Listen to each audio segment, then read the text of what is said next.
Moses, you've killed him. God be with you,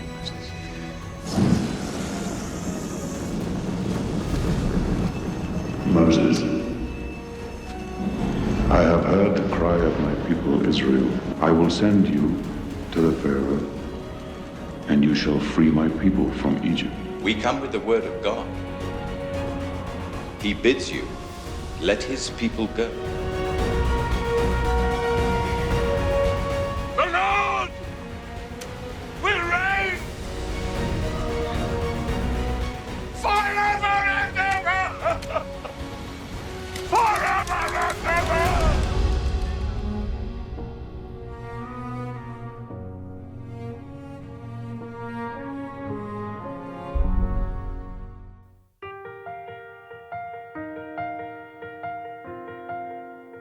Oh, to Jesus I surrender.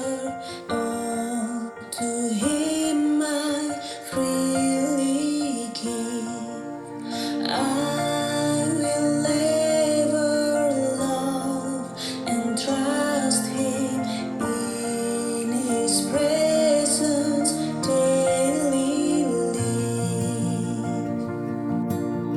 All to Jesus I surrender, humbly at His feet I bow. Worldly pleasures all forsaken, take me, Jesus, take me now. All I am, all I have, I give it back to you. Every breath, every step, I surrender all. All to Jesus I surrender. Make me Savior, holy thine. Let me feel the Holy Spirit.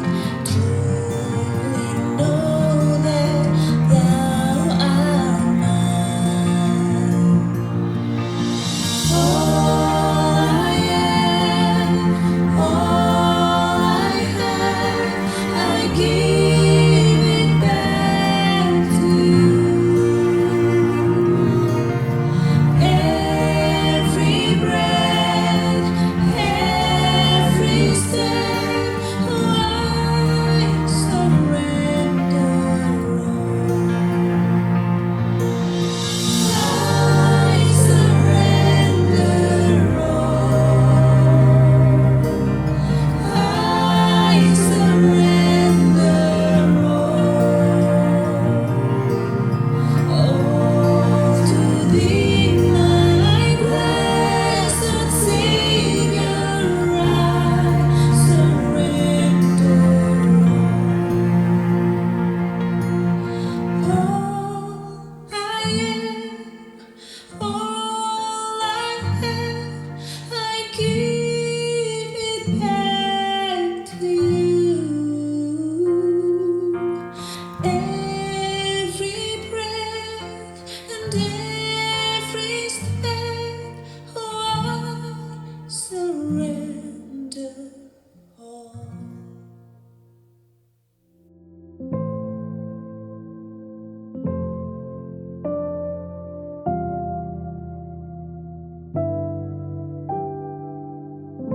Selamat pagi Bapak Ibu yang dikasihi Tuhan Yesus Kristus. Puji Tuhan, kita sudah memasuki minggu yang ketiga di bulan April ini. Semua karena berkat kemurahan Tuhan. Kita masih melanjutkan pembahasan firman Tuhan dari kitab Keluaran. Dan khususnya hari ini kita akan belajar dari kitab Keluaran pasal yang kelima di bawah satu tema, Tuhan tidak peduli. Dan sebelum kita sama-sama belajar akan firman Tuhan ini, belajar lebih dalam, mari kita bersatu di dalam doa. Tuhan Yesus, kami sungguh mengucap syukur Tuhan. Kalau kami ada sebagaimana kami ada saat ini, kami percaya semua karena kemurahan Tuhan, semua karena kebaikan Tuhan. Terima kasih Bapa. Kami juga mohon ampun atas setiap dosa dan kesalahan kami Tuhan. Dan kami mohon Engkau melayakkan kami saat ini untuk duduk di dekat kaki Tuhan, kembali mendengarkan suara-Mu Tuhan. Kami rindu kehidupan kami tiap-tiap waktu terus dipimpin akan firman Tuhan, terus dipimpin akan suara-Mu saja. Buat kami mengerti akan firman Tuhan, berkati hamba yang menyampaikan dan juga setiap kami yang mendengarkan. Terima kasih Bapa. Ini seru doa kami dan kami serahkan hanya di dalam nama Tuhan Yesus Kristus. Amin. Bapak Ibu, di pasal yang kelima ini, di bawah satu topik dibilang Musa menghadap Firaun, bangsa Israel makin ditindas. Saya mulai dengan sebuah cerita Bapak Ibu. Ada seorang pemuda Kristen, dia mendatangi seorang yang lebih tua yang terkenal bijaksana di gerejanya. Kemudian dia bertanya, bersediakah Anda berdoa untuk saya supaya saya lebih sabar? Kemudian orang yang lebih tua, yang lebih bijaksana ini, dia mengatakan, mari kita berlutut bersama dan berdoa. Dan pria ini mulai berdoa, Tuhan, kirimkan kesulitan kepada anak muda ini di pagi hari. Kirimkan padanya kesulitan di siang hari. Kirimkan padanya, belum selesai dia berdoa. Kemudian pemuda ini membuka matanya dan memotong. Pak, bukan kesulitan yang saya minta, tapi saya minta kesabaran. Bapak kayaknya salah ini berdoanya. Kemudian sang bapak ini bilang, oh saya tahu kamu minta kesabaran. Karena itu saya minta kesulitan dari Tuhan. Karena melalui kesulitanlah kita akan belajar artinya bersabar. Kemudian anak ini merenung. Oke, Bapak Ibu bagaimana dengan kita? Apakah kita setuju ketika kita minta Tuhan, saya mau jadi orang sabar? Justru yang ada seringkali apa? Tuhan kirimkan pergumulan, Tuhan kirimkan tantangan yang akhirnya mengikis karakter kita sehingga kita belajar. Sampai akhirnya kita punya buah roh ini kesabaran, bukan? Nah, pagi hari ini kita mau belajar di Keluaran 5. Keluaran 5 ini kita akan melihat Bapak Ibu ketika bangsa Israel percaya kepada Tuhan, tapi yang terjadi adalah kondisi mereka makin menderita. Saya akan bacakan mulai dari Keluaran pasal yang keempat ayat 28-31. Saya akan baca ayat 30. Harun mengucapkan segala firman yang telah diucapkan Tuhan kepada Musa, serta membuat di depan bangsa itu tanda-tanda mukjizat itu. Perhatikan ayat 31 dikatakan, lalu percayalah bangsa itu, dan ketika mereka mendengar bahwa Tuhan telah mengindahkan orang Israel dan telah melihat kesengsaraan mereka, maka berlututlah mereka dan sujud menyembah. Bapak Ibu, ketika Musa dan Harun datang kepada bangsa Israel, mendengar bahwa Tuhan telah mengindahkan, bahwa Tuhan telah mendengar, bahwa Tuhan melihat pergumulan mereka, mereka menjadi percaya.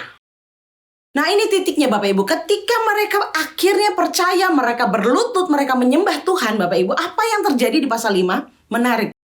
Yang terjadi adalah penderitaan mereka makin berat. Kita lihat judulnya Bapak Ibu, Musa menghadap Firaun, bangsa Israel makin ditindas. Ketika mereka memutuskan Tuhan terima kasih, mereka berlutut menyembah, mereka percaya dikatakan di pasal 31, tapi penderitaan mereka makin berat.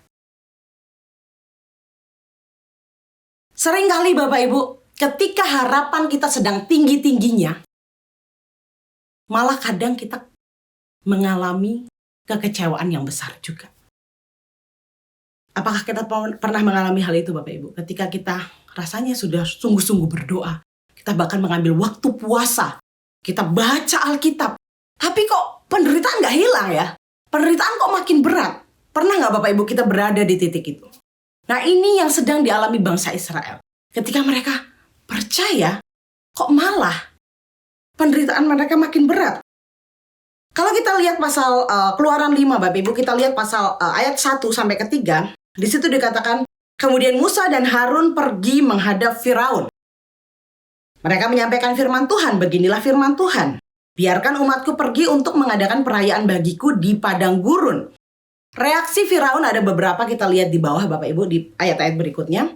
Firaun berkata, siapakah Tuhan itu yang harus aku dengarkan? Reaksi berikutnya, ayat 4 dan 5, Firaun berkata, terlalu banyak, sangat banyak bangsa itu. Ini dijadikan alasan bagi Firaun. Kalau mereka semua berhenti dari pekerjaan, pasti Itu akan mengacaukan segala sesuatu. Kemudian reaksi Firaun yang ketiga. Firaun menganggap bahwa firman Tuhan itu sebagai kata-kata dusta. Firaun tidak mau mendengarkan, Firaun tidak mau mempercayai dan menganggap firman Tuhan yang disampaikan oleh Musa dan Harun itu adalah perkataan dusta, perkataan omong kosong saja. Dan reaksi yang keempat yang kita akan bahas pagi hari ini. Reaksi Firaun yang keempat adalah Firaun memberikan perintah yang membuat bangsa Israel makin ditindas dan menderita.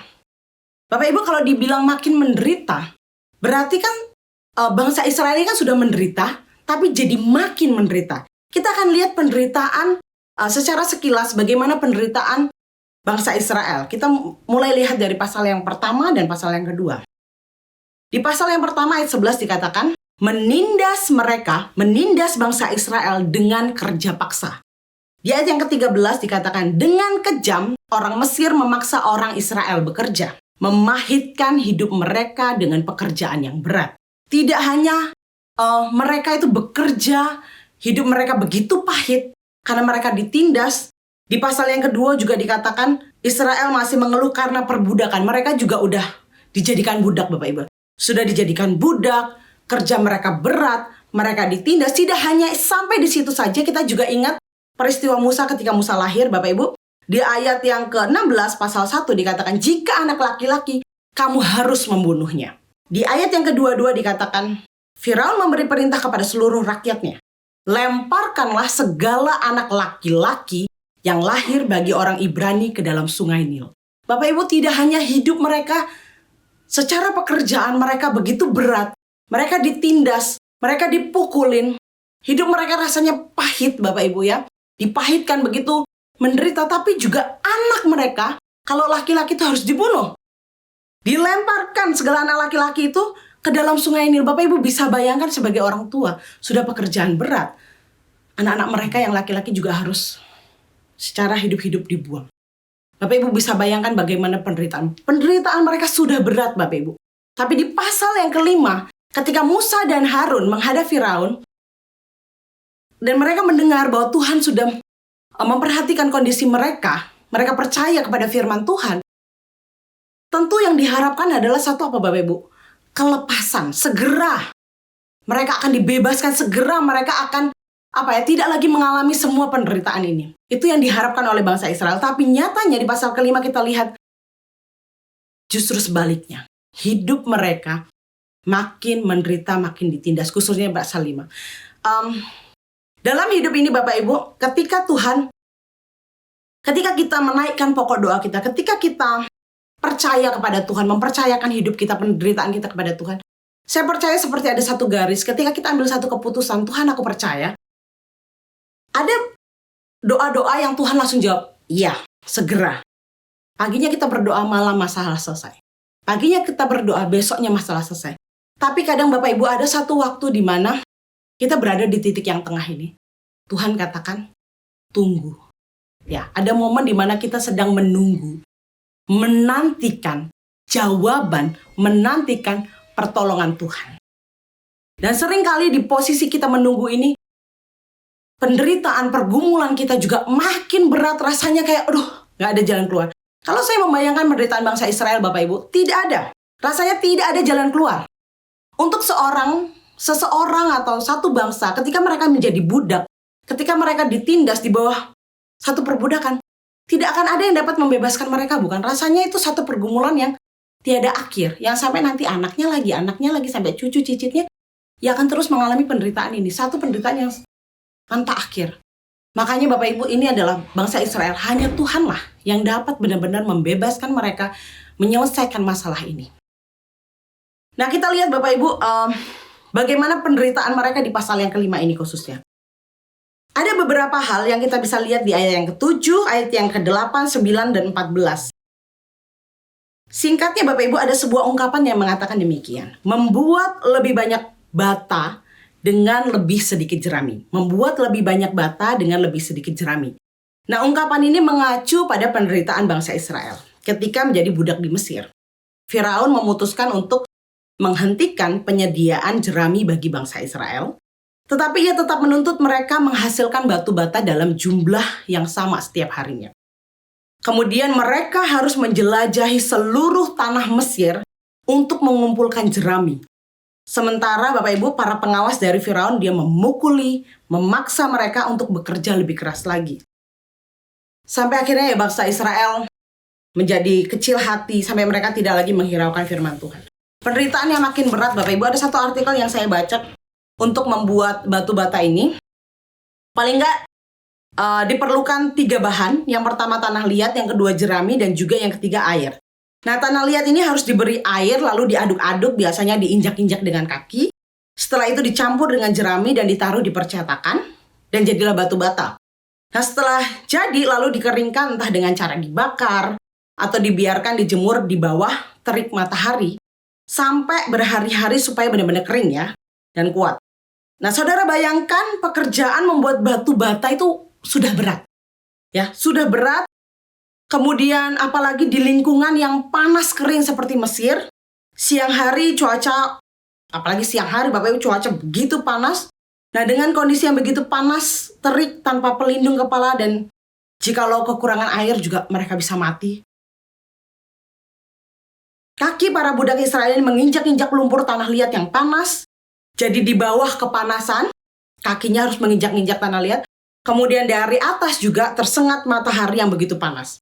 Nah, inilah kisah sejarah budak Israel yang membara, yang tersiksa di Mesir. Bapak Ibu bisa bayangkan, membuat batu bata itu aja udah berat ya. Dan mereka juga sedang membangun kan. Mereka juga diutus untuk sedang membangun satu bangunan. Dan membuat batu bata sudah berat. Ditambah lagi jeraminya harus cari sendiri.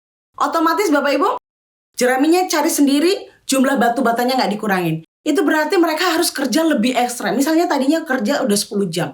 Tapi dengan adanya jerami, ketika jerami dikurangin, mereka harus pergi ke seluruh, banyak orang pergi. Otomatis jam kerjanya nambah untuk cari jerami. Jeraminya udah dapat, mereka harus bikin batu bata dan jumlahnya tidak dikurangi. Bapak Ibu bayangkan penderitaan mereka makin berat. Setelah itu Bapak Ibu, mereka mandor-mandor ini pergi menghadap Firaun untuk minta keadilan. Tapi apa jawaban Firaun? Firaun bilang, berkata di ayat 8 dan 17, pemalas kamu itu pemalas. Bapak Ibu sudah kerja mengumpulkan jerami, mengumpulkan tunggul gandum sebagai pengganti jerami, sampai mereka rasanya sudah nyaris mati karena beban pekerjaan. Firaun malah berkata bahwa kamu itu pemalas. Bapak Ibu bisa bayangkan, Firaun sangat kejam. Firaun mencari-cari alasan, memutarbalikkan keadaan mereka supaya ada dalih memperberat beban bangsa Israel. Bapak Ibu, seperti kita tahu, minggu lalu kita sudah dengar dari Ibu Sarah, Musa punya banyak alasan untuk menolak panggilan ini. Karena panggilan ini adalah panggilan yang tidak mudah. Ketika dia menghadap Firaun, resikonya juga dia bisa dibunuh. Resikonya dia juga bisa mati Bapak Ibu ya, Musa dan Harun. Tapi Musa pada akhirnya tetap memilih untuk melaksanakan panggilan ini. Ini satu hal yang tidak mudah. Namun ketika Musa dan Harun sudah menghadap Firaun, yang terjadi sebaliknya. Sekali lagi saya bilang, bangsa Israel makin menderita, makin ditindas Bapak Ibu. Ketika kita bilang, Tuhan, apakah Engkau nggak peduli? Penderitaannya bukan makin ringan, tapi penderitaannya makin berat. Di mana Tuhan? Apakah Engkau tidak peduli Tuhan? Engkau yang berfirman, Engkau yang mengirim Musa dan Harun, tapi Engkau juga melihat bahwa bangsa Israel makin ditindas. Kalau kita berada di posisi itu Bapak Ibu, ketika hari itu kita sedang mengalami pergumulan yang berat, rasanya tidak ada jalan keluar, hanya Tuhan yang dapat, hanya mukjizat Tuhan, hanya pertolongan Tuhan yang dapat membuat kita menyelesaikan masalah itu. Ketika kita berdoa, kita mengambil waktu puasa, kita berlutut, mungkin sehari kita berdoa lebih dari 3 kali minta pertolongan Tuhan, tapi nyatanya kok besoknya kok makin susah ya, besoknya kok makin berat ya Tuhan. Bapak Ibu, apa yang terlintas di pikiran kita? Jangan-jangan Tuhan gak mendengar doa saya, jangan-jangan ini janji kosong begitu Bapak Ibu ya. Tapi kita akan melihat paling nggak 3 poin yang akan saya sampaikan pagi hari ini Bapak Ibu. Mengapa ketika Tuhan berjanji akan membebaskan bangsa Israel keluar dari kesengsaraan, membawa mereka keluar dari Mesir menuju Kanaan, tapi Tuhan izinkan penderitaan mereka makin berat. Bapak Ibu, poin yang pertama adalah menanti pertolongan Tuhan. Yes, jelas Tuhan peduli. Namun seringkali Bapak Ibu, Tuhan membiarkan kita atau Tuhan membuat kita menunggu. Jawaban doa itu kan ada 3 Bapak Ibu ya. Ada ya, ada tidak, dan ada tunggu. Ketika Tuhan bilang tidak, Misalnya kita minta sesuatu, minta mobil. Tuhan bilang, kamu aja belum bisa nyetir, kamu aja misalnya keuangannya aja terbatas. Ya jelas-jelas nggak mungkin gitu Bapak Ibu ya. Ada yang Tuhan bilang ya, ketika kita berdoa sesuatu, mungkin dalam sehari, seminggu, sebulan, Tuhan langsung jawab iya. Ada ketika masanya Bapak Ibu, ini yang salah satu yang berat juga adalah ketika Tuhan bilang tunggu. Nah ini yang dilakukan kepada bangsa Israel. Kita tentu melihat Bapak Ibu, endingnya ya, yang minggu depan kita akan dengar sama-sama. Ketika mereka percaya kepada Tuhan, kemudian pasal 5 ini Tuhan membuat mereka menunggu dan penderitaannya makin berat. Kan kita melihat di pasal-pasal berikutnya bagaimana akhirnya Tuhan menolong mereka. Tuhan memberikan 10 tulah, Tuhan membelah laut Teberau untuk mereka bisa keluar dari Mesir, bukan Bapak Ibu. Ada banyak mukjizat Tuhan, pertolongan Tuhan buat bangsa Israel. Tapi sebelum hal ini semua terjadi, 10 tulah, laut Teberau terbuka. Ada momen di pasal 5 ini Bapak Ibu, penderitaan mereka makin berat dan Tuhan membuat mereka menunggu, menanti pertolongan Tuhan. Ramesh Sitaraman, dia adalah seorang Indian American computer scientist. Dia berkata seperti ini, salah satu sumber rasa frustasi dan kemarahan universal terbesar dari para pengguna internet adalah menunggu perambah atau browser yang lamban saat memuat halaman web. Penelitian menyatakan bahwa waktu untuk kita bersedia menunggu video daring dimuat rata-rata adalah 2 detik. Setelah 5 detik, sekitar 25% pengguna akan urung, nggak jadi nonton. Dan setelah 10 detik, setengah dari pengguna membatalkan niatnya. Betapa tidak sabarannya kita Bapak Ibu. Baru kita cari sesuatu, aduh kok ini lama banget ya. Udah nggak jadi, close. Baru cari sesuatu, ya ampun ini lama banget. Nggak jadi, cari yang lain Bapak Ibu. Betapa nggak sabarannya kita. Padahal itu rata-rata dimuat 2 detik Bapak Ibu ya. Cepet sebenarnya. Tapi saking nggak sabarannya baru 5 detik, 10 detik udah langsung keluar. Banyak yang seperti Bapak Ibu. Kenapa Tuhan izinkan kita harus menunggu? Kita juga bisa lihat Bapak Ibu beberapa kisah di Alkitab.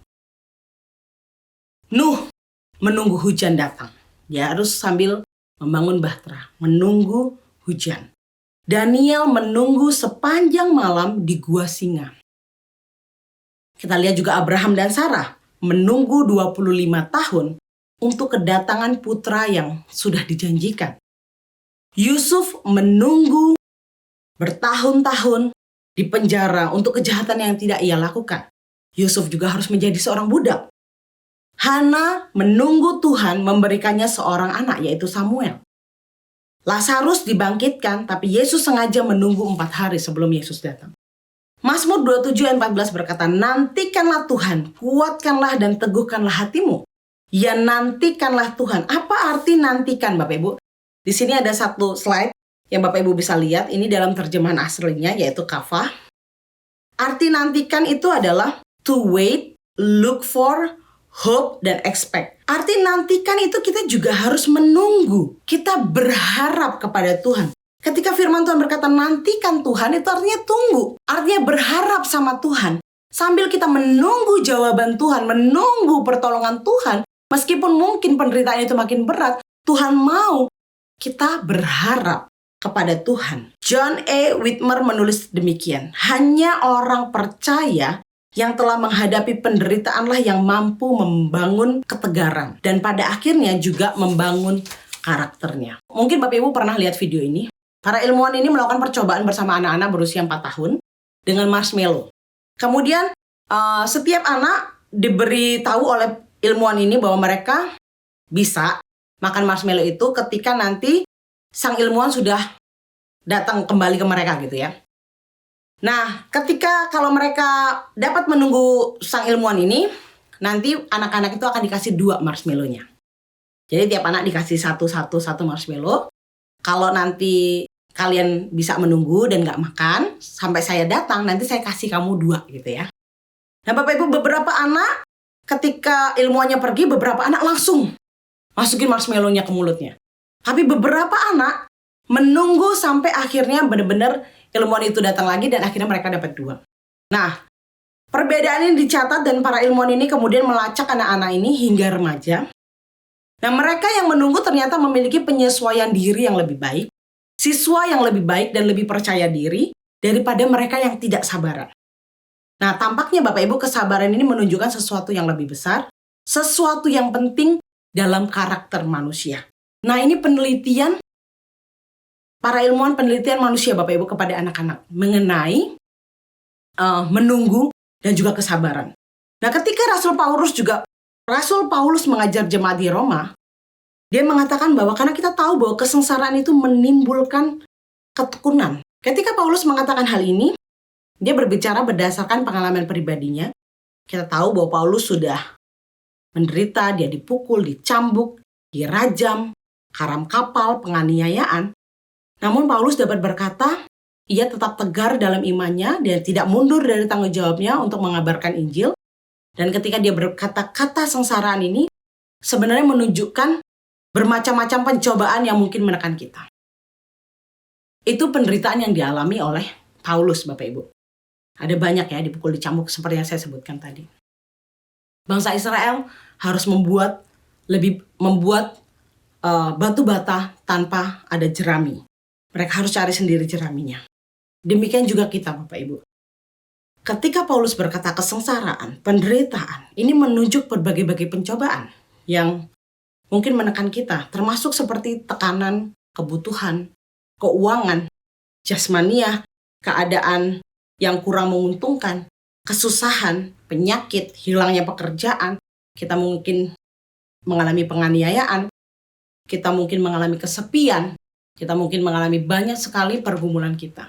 Yang Tuhan bukannya aku gak berdoa, Tuhan bukannya aku tidak berharap, tapi kenapa Tuhan izinkan masalah ini ada kepada saya? Kita tentu ingat Ayub, Bapak Ibu. Ayub juga, ketika Tuhan lihat, tidak ada seorang pun yang seperti Ayub di bumi. Karena itu Tuhan izinkan masalah terjadi dalam hidupnya, bukan? Seringkali ketika kita sudah berdoa sama Tuhan, kita hidup sungguh-sungguh, kita begitu menjaga hidup kita bagaimana kita tidak berbuat dosa. Tapi ketika kita berbuat dosa, kita cepat-cepat bertobat, kita sadar pada Tuhan. Tapi bukan berarti bahwa pergumulan, masalah itu hilang, bukan? Seringkali hidup kita juga diizinkan mengalami penderitaan yang makin berat. Tuhan kenapa? Satu sisi Tuhan juga ingin membentuk karakter kita, Bapak Ibu, agar kita bisa menghasilkan buah roh. Satu sisi Tuhan juga ingin membentuk kita agar memiliki karakter seperti yang Tuhan inginkan. Ketika kita sedang bergumul, ketika kita sedang berdoa akan sesuatu, ketika kita sedang menanti pertolongan Tuhan, yang kita tahu bahwa masalah ini hanya Tuhan yang dapat memberikan jalan keluarnya. Saya juga mengalami ketika awal tahun, saya juga mengalami pergumulan yang saya rasa Tuhan, saya nggak bisa pergumulan ini. Kami berdoa, kami berlutut. Apakah dalam waktu sehari, seminggu masalah itu ada cahaya titik terangnya, Bapak Ibu? Enggak, Bapak Ibu. Berbulan-bulan sampai akhirnya somehow Tuhan memberikan jalan keluarnya yang benar-benar di luar akal pikiran. Yang Tuhan kasih pertolongannya. Ketika kita di waktu menunggu ini, Bapak Ibu, apa yang kita lakukan? Apakah kita menanti-nanti, kita berharap kepada Tuhan? Apakah kita hilang imannya, goyah imannya, dan kita tidak mendengarkan firman Tuhan? Tidak lagi mau mendengarkan janji-janji firman Tuhan.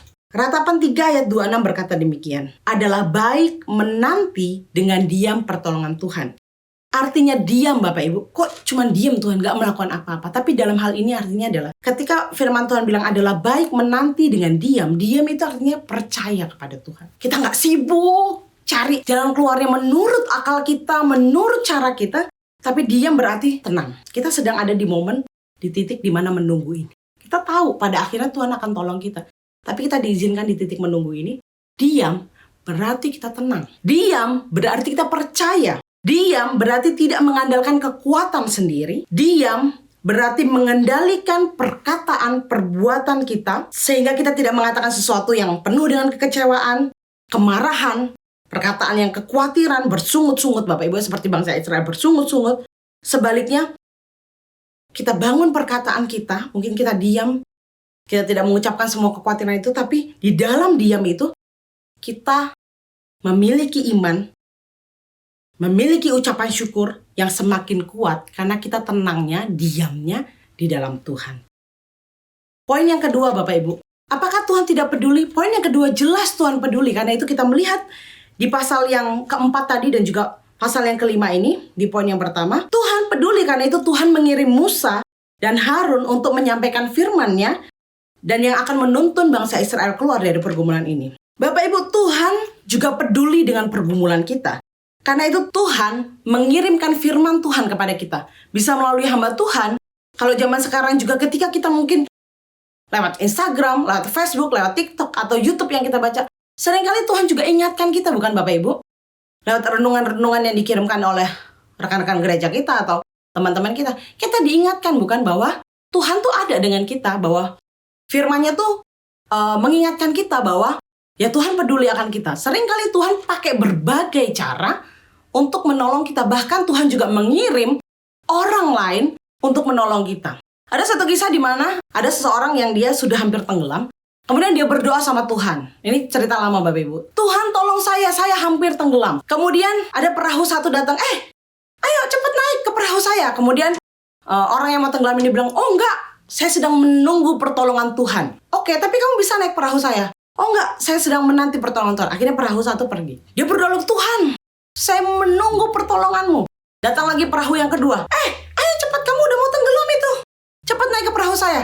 Oh enggak, saya sedang menunggu pertolongan Tuhan. Sampai akhirnya datang lagi perahu yang ketiga. Cepat naik. Saya lihat tadi kamu, dari kejauhan kamu sudah lama di sini. Saya datang mau membantu kamu. Oh enggak, saya sedang menunggu pertolongan Tuhan. Sampai akhirnya orang ini tenggelam dan mati. Bapak Ibu, poinnya apa? Seringkali ketika kita berdoa menunggu pertolongan Tuhan, coba perhatikan Bapak Ibu. Tuhan kirimkan orang-orang untuk menolong kita. Cuma masalahnya kadang cara itu kayaknya nggak masuk akal lah. Kayaknya bukan ini pertolongan Tuhan, kayaknya bukan ini. Tapi Tuhan Bapak Ibu, Dia mengirimkan firman-Nya. Tuhan juga kirim orang-orang di sekitar kita untuk menolong kita. Bahkan mungkin orang-orang yang kita nggak expect ya, orang-orang yang kita nggak harapkan, orang-orang yang kayaknya kita nggak pernah pikirkan. Tapi ternyata Dia datang untuk menolong kita. Tapi kita tahu bahwa Musa sudah dipersiapkan Tuhan sedemikian rupa untuk pada akhirnya menolong bangsa Israel, Bapak Ibu. Bapak Ibu, paling tidak ada 3 hal yang membuat bangsa Israel ini tidak mendengar atau percaya kepada firman Tuhan. Firman Tuhan sudah disampaikan melalui Musa dan juga Harun. Mereka percaya kepada Tuhan. Tapi sampai akhirnya nanti Bapak Ibu di pasal yang kelima ini, paling nggak ada 3 hal yang membuat bangsa Israel ini tidak mendengar dan tidak percaya kepada firman Tuhan. Yang pertama adalah adanya pengertian yang salah dari bangsa Israel. Mereka mengharapkan sukses secara langsung pada waktu mereka percaya kepada Tuhan. Ketika pasal yang keempat tadi, mereka percaya kepada Tuhan, mereka mengharapkan langsung pertolongannya saat itu juga. Pertolongannya segera, menurut waktunya mereka. Tapi kok pertolongan Tuhan nggak segera datang, malah mereka disuruh bikin batu bata tanpa jerami. Sehingga mereka menjadi kecewa dan marah, dan juga mereka marah kepada Musa, Bapak Ibu. Yang kedua, saat kenyataan berbeda dari harapan mereka, mereka akhirnya menjadi putus asa dan tidak mau mendengarkan perkataan Musa dan Harun. Bapak Ibu bisa lihat di Keluaran 6 ayat yang ke-8. Di sana dikatakan bahwa mereka menjadi putus asa. Sampai-sampai mereka tidak mau mengabaikan firman janji yang telah diterima. Yang ketiga, mengapa mereka tidak lagi mau percaya sama firman Tuhan adalah apa yang dilakukan, trik atau cara yang digunakan Firaun ini berhasil. Apa itu Bapak Ibu? Firaun berkata seperti ini. Cara yang dipakai Firaun ini berhasil karena pekerjaan, kesibukan, penderitaan itu membuat akhirnya bangsa Israel ini melupakan Allah. Mereka terlalu sibuk mencari jerami, tunggul gandum kemana-mana, sampai akhirnya udah terlalu sibuk Bapak Ibu dan terlalu menderita, mereka akhirnya mengabaikan firman Tuhan. Itu yang dipakai oleh Firaun, trik itu. Membuat mereka makin menderita agar mereka mengabaikan firman Tuhan yang disampaikan oleh Musa. Bukankah demikian juga kita Bapak Ibu? Ketika penderitaan itu makin berat, pergumulan itu sepertinya tidak segera ada jalan keluar, kita menjadi putus asa. Waktunya Tuhan bukan waktunya kita, tapi kita mengharapkan sesuai waktunya kita. Menjadi kita mengabaikan firman Tuhan. Udah nggak usah baca Alkitab lagi. Toh jawabannya nggak segera datang. Akhirnya putus asa. Bukankah yang ketiga juga demikian Bapak Ibu? Kesibukan kita, pergumulan kita tuh menarik kita, menarik fokus kita. Akhirnya kita tidak fokus lagi kepada firman Tuhan, janji Tuhan, tapi berfokus gimana ya masalah saya segera selesai. Janji Tuhan itu tidak pernah berubah. Tuhan berjanji, Tuhan menepati. Tapi seringkali Bapak Ibu ketika kita fokusnya kepada masalah ini, dan ini makin berat, ini makin sulit, tidak ada jalan keluar, sehingga kita mengabaikan firman Tuhan. Kita mungkin baca, tapi kita nggak benar-benar mengimani dan mengamini, bukan? Nah itu yang dialami oleh bangsa Israel sehingga membuat mereka tidak mendengar perkataan Musa, tidak menghiraukan perkataan Musa dan Harun, karena penderitaan, pergumulan, dan juga harapan mereka. Seorang atlet Skotlandia pada abad ke-19 ini membuat sebuah cakram besi. Dia membuat cakram besi ini berdasarkan penjelasan yang dibacanya dalam sebuah buku. Atlet Skotlandia ini, ia tidak tahu bahwa cakram yang digunakan pada pertandingan resmi sebenarnya terbuat dari kayu dan hanya pinggiran luarnya yang terbuat dari besi. Bapak Ibu bisa lihat gambarnya Bapak Ibu ya. Cakram buatannya ini, dia buat cakramnya ini sepenuhnya tuh terbuat dari besi. Kalau yang asli hanya kayu dan pinggiran yang besi, tapi dia ini bikin cakram semuanya terbuat dari besi. Nah, dia berhari dan itu 3 atau 4 kali lebih berat daripada cakram yang digunakan oleh pelempar lainnya. Nah, menurut penulis John Eldridge, pria tersebut menandai jarak rekor dunia pada sebuah lapangan di dekat rumahnya dan berlatih siang malam untuk mencapainya. Nah, setelah dia bertahun-tahun berlatih, akhirnya lemparannya ini dapat melampaui rekor tersebut. Kemudian Bapak Ibu, dia membawa cakram besinya ini ke Inggris untuk mengikuti pertandingan pertamanya. Nah, setibanya di sana Bapak Ibu, dia ikut pertandingan dan dia dengan mudah mencapai rekor baru dengan jarak yang jauh melampaui lawan-lawannya. Ia menjadi juara yang tak tertandingi selama bertahun-tahun karena pria ini telah melatih dirinya dengan menggunakan beban yang berat sehingga ia menjadi lebih baik. Bapak Ibu, ketika dia berlatih dengan beban yang lebih berat dibandingkan orang lain, dia bisa melampaui jarak yang seharusnya. Dan tangan dia, kekuatan dia jadi lebih kuat Bapak Ibu. Bukankah harusnya juga demikian dengan kita? 1 Petrus 1 ayat 6-7 mengatakan demikian. Maksud semuanya itu ialah untuk membuktikan kemurnian imanmu yang jauh lebih tinggi nilainya daripada emas yang fana karena sudah diuji kemurniannya dengan api. Iman yang sudah diuji kemurniannya dengan api. Bapak Ibu, seharusnya bukankah juga kita demikian? Ketika kita sudah dilatih, berapa tahun kita ikut Tuhan Bapak Ibu? Sudah berapa banyak penderitaan yang kita alami? Bukankah harusnya latihan-latihan ini Bapak Ibu, disebut latihan-latihan berat dalam kehidupan kita ini, bukankah semua itu harusnya membuat iman percaya kita tuh lebih kuat dari Tuhan? Kemarin misalnya kita menghadapi pergumulan A, yang rasanya berat Bapak Ibu, kita sudah dilatih. Kemudian besok, berapa tahun kemudian kita mengalami lagi penderitaan. Bukankah harusnya latihan-latihan penderitaan ini tuh membuat iman kita makin kuat sama Tuhan? Kita udah lihat loh, bagaimana Tuhan menolong kita. Bagaimana Tuhan menyediakan pertolongan bagi kita. Kalau kita boleh ada sampai hari ini, semua karena pertolongan Tuhan. Namun ketika satu pergumulan lagi dihadapi, bukankah seperti pelempar atlet Skotlandia ini? Harusnya makin kuat, harusnya lemparannya makin jauh. Karena kita sudah dilatih Bapak Ibu dengan beban, dengan pergumulan yang berat. Jangan menjadi seperti bangsa Israel di pasal yang kelima ini Bapak Ibu khususnya. Mereka menjadi putus asa. Mereka terlalu fokus dengan penderitaan dan pergumulannya. Sampai akhirnya tidak mau. Sampai akhirnya mengabaikan firman Tuhan. Tapi sebaliknya, karena bertahun-tahun kita ikut Tuhan, berapa kali penderitaan yang Tuhan izinkan kita alami, melatih iman kita. Untuk kita sudah melihat bagaimana Tuhan menolong kita. Jadi ibaratnya imannya itu sudah teruji Bapak Ibu. Diuji kemurniannya dengan api. Harusnya lebih kuat lagi Bapak Ibu. Ya lebih sudah terbukti nih Tuhan. Firman-Mu tuh ya dan amin. Melalui tiap pergumulan yang saya alami. Yang poin yang ketiga yang terakhir Bapak Ibu. Yaitu datang pada Tuhan. Di pasal yang kelima. Ayat yang ke-22 berbunyi demikian. Lalu Musa kembali menghadap Tuhan. Ketika Musa menghadap Tuhan ini Bapak Ibu ada banyak tafsiran. Salah satunya adalah dikatakan Musa marah kepada Tuhan. Musa kecewa kepada Tuhan. Musa protes kepada Tuhan. Musa mempertanyakan panggilannya. Ada banyak hal tafsirannya mengenai ketika Musa menghadap Tuhan ini Bapak Ibu. Tapi satu hal.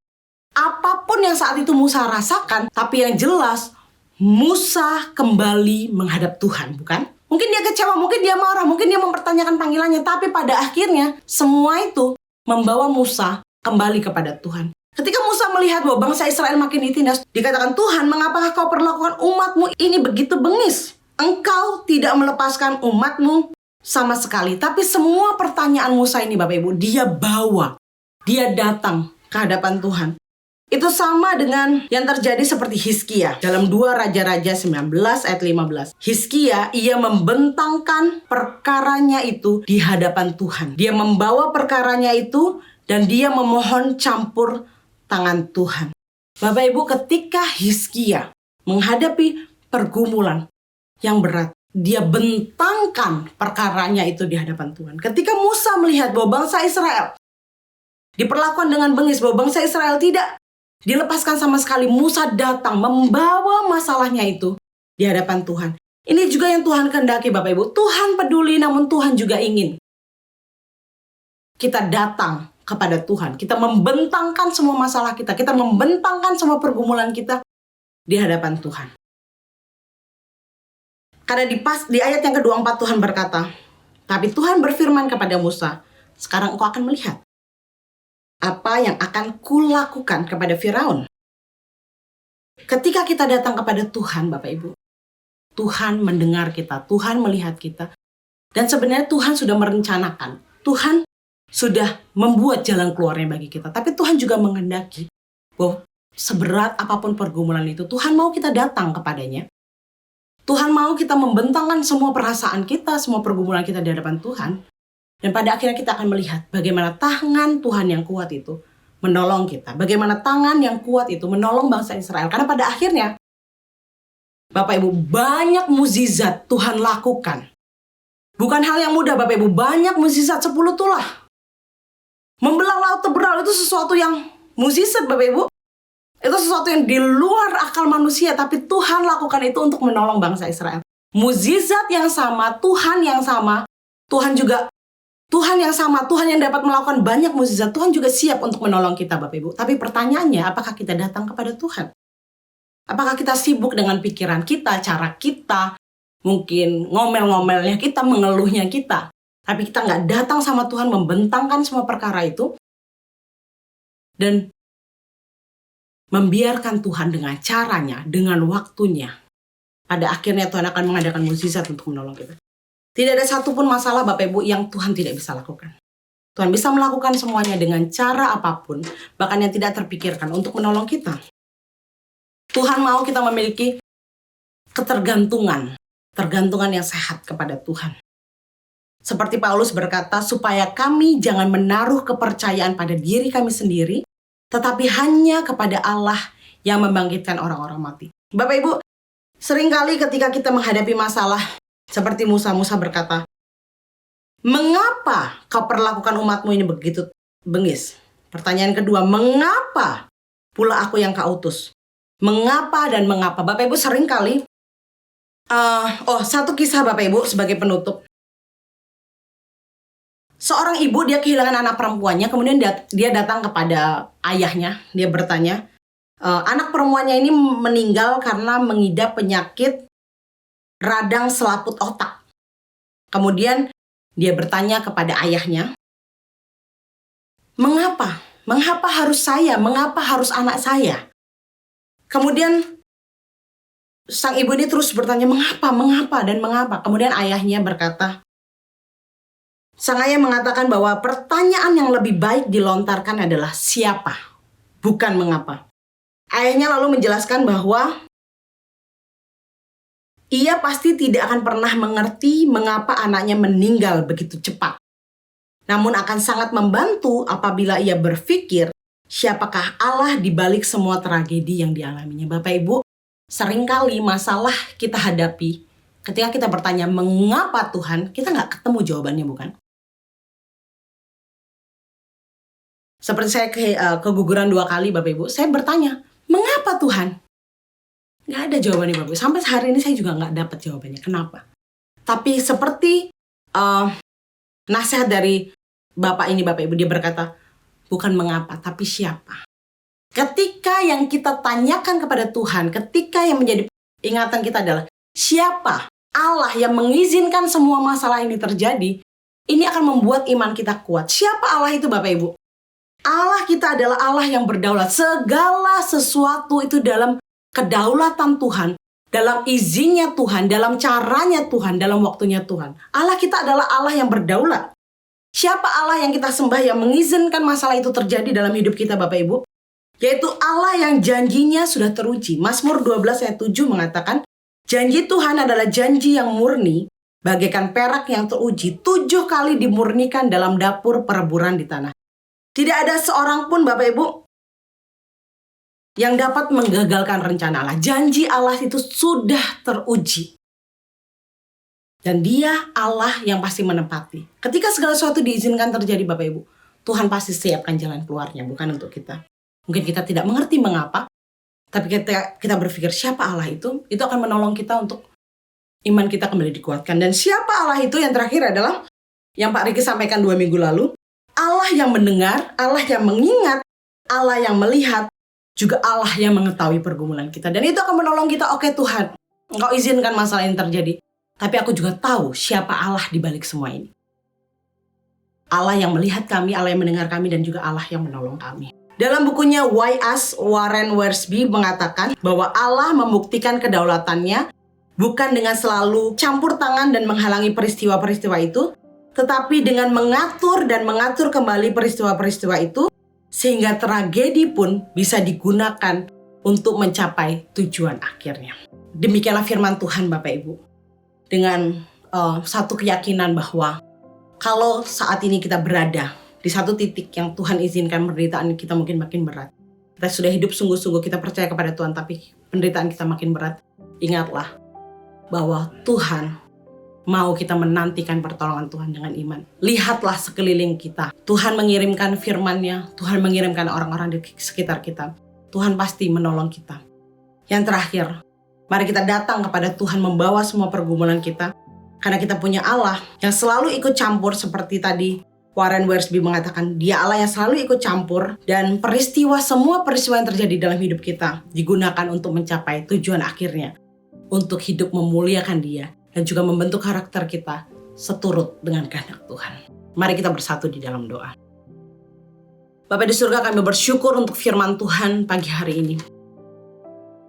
Engkau yang tahu situasi kami lebih dari siapapun Tuhan.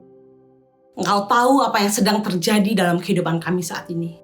Engkau lah yang tahu apa yang ada di pikiran kami, hati kami, bahkan apa yang kami rencanakan untuk kami lakukan. Tapi kami mau Tuhan, Kau menolong kami sambil menanti pertolongan Tuhan.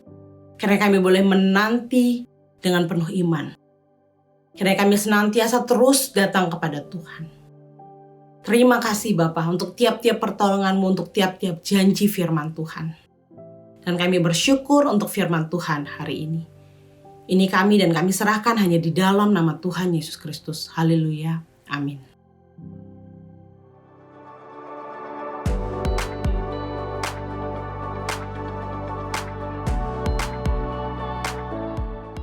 Baik Bapak Ibu, kiranya firman Tuhan yang telah kita dengar, kiranya boleh menjadi kekuatan bagi kita dan memberkati kita, seperti juga telah memberkati dan menguatkan saya. Kita akan menutup ibadah kita dan terimalah berkat Tuhan. Tuhan memberkati engkau dan melindungi engkau. Tuhan menyinari engkau dengan wajah-Nya dan memberi engkau kasih karunia. Tuhan menghadapkan wajah-Nya kepadamu dan memberi engkau damai sejahtera. Amin.